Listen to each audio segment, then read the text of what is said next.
নমস্কার বন্ধুরা, মুনমুনকার রান্নায় আপনাদের সবাইকে স্বাগত। আজ চলে এসেছি একটা স্ন্যাক্সের রেসিপি নিয়ে। বাচ্চা থেকে বড় সকলেই কিন্তু এই চিকেন পপকর্ন খেতে খুবই পছন্দ করেন। একদম রেস্টুরেন্টের মতো চিকেন পপকর্ন অতি সহজেই কিন্তু বাড়িতে বানিয়ে ফেলা যায়। তাহলে দেখে নেওয়া যাক আজকের রেসিপি। চিকেন পপকর্ন বানানোর জন্য নিয়ে নিয়েছি 250 গ্রাম চিকেন। চিকেনটা ভালো করে ধুয়ে ছোট ছোট পিস করে কেটে নিয়েছি।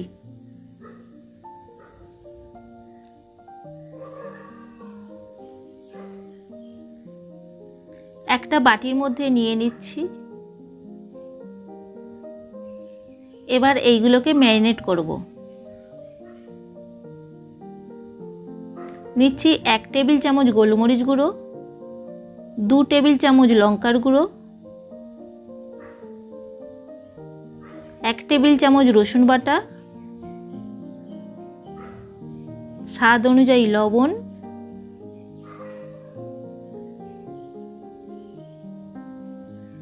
এক টেবিল চামচ পাতিলেবুর রস, আর দিচ্ছি হাফ কাপ গরম দুধ।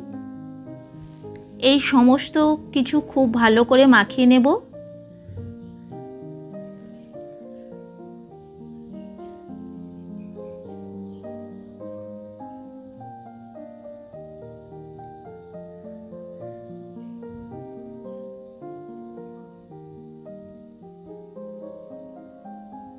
ভালো করে মাখিয়ে নিলাম। এবার ঢাকা দিয়ে 1 ঘন্টা ফ্রিজে রেখে দেব। পপকর্নের কোটিং করার জন্য নিয়ে নিয়েছি half cup cornflour, half cup ময়দা, 1 টেবিল চামচ লঙ্কার গুঁড়ো, স্বাদ অনুযায়ী লবণ, আর 1 টেবিল চামচ বেকিং পাউডার।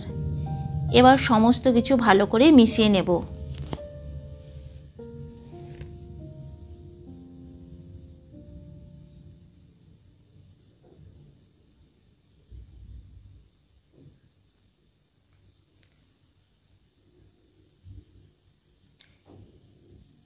একটা বাটিতে নিয়ে নিচ্ছি 2টো ডিম,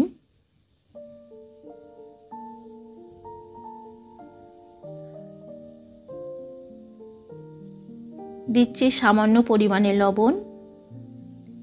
ডিমটাকে ভালো করে ফেটিয়ে নেব।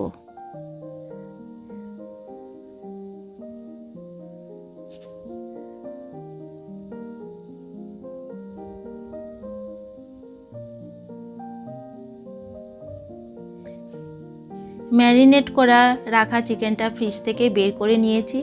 আরও একবার ভালো করে মাখিয়ে নিচ্ছি।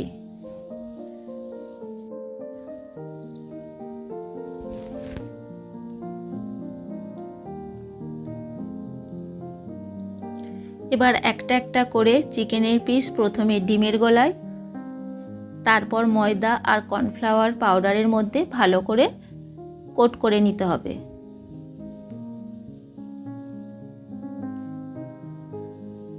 এইভাবে প্রত্যেকটা চিকেনের পিস ভালো করে কোট করে নিয়ে আমি একটা প্লেটের মধ্যে তুলে রাখছি।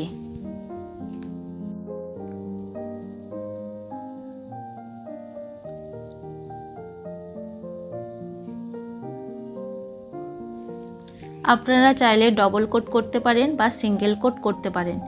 আমি এখানে ডাবল কোট করে নিচ্ছি। ডবল কোট করতে হলে প্রথমে ডিমের গোলায়, তারপর কর্নফ্লাওয়ার মাখিয়ে নিয়ে সেগুলোকে একটা প্লেটের মধ্যে তুলে রেখে দেব।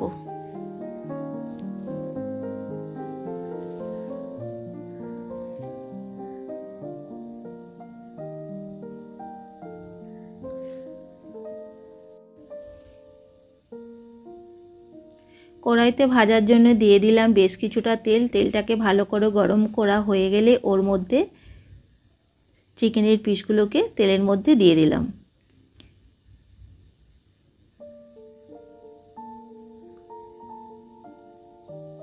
লো টু মিডিয়াম ফ্লেমে চিকেনের পিসগুলোকে ততক্ষণ পর্যন্ত ভাজতে হবে যতক্ষণ না চিকেনগুলো গোল্ডেন ব্রাউন হয়ে যায়।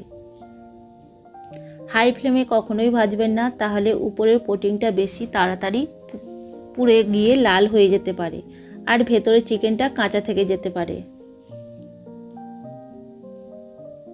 সেই জন্য মিডিয়াম টু লো ফ্লেমে ফ্রাইটা করবেন।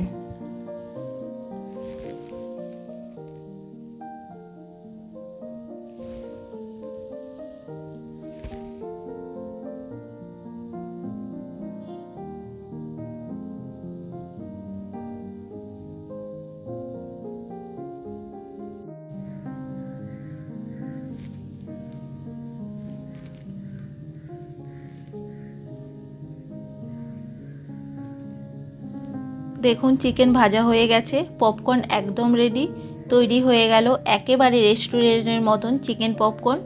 উপর থেকে চাট মশলা ছড়িয়ে গরম গরম পরিবেশন করুন। রেসিপিটা কেমন লাগলো অবশ্যই জানাবেন। রেসিপিটা ভালো লাগলে একটা লাইক করবেন। আমার চ্যানেলের নতুন বন্ধু হলে চ্যানেলটাকে সাবস্ক্রাইব করে দেওয়ার অনুরোধ রইল। পাশে থাকা বেল আইকনটা অবশ্যই প্রেস করে দেবেন, কারণ আমি যখনই কোনো নতুন রেসিপি দেব খুব তাড়াতাড়ি আপনাদের কাছে পৌঁছে যাবে। আজকের মতো এই পর্যন্ত, আবার হাজির হয়ে যাব নতুন কোনো রেসিপি নিয়ে। ভালো থাকবেন, সুস্থ থাকবেন, ধন্যবাদ।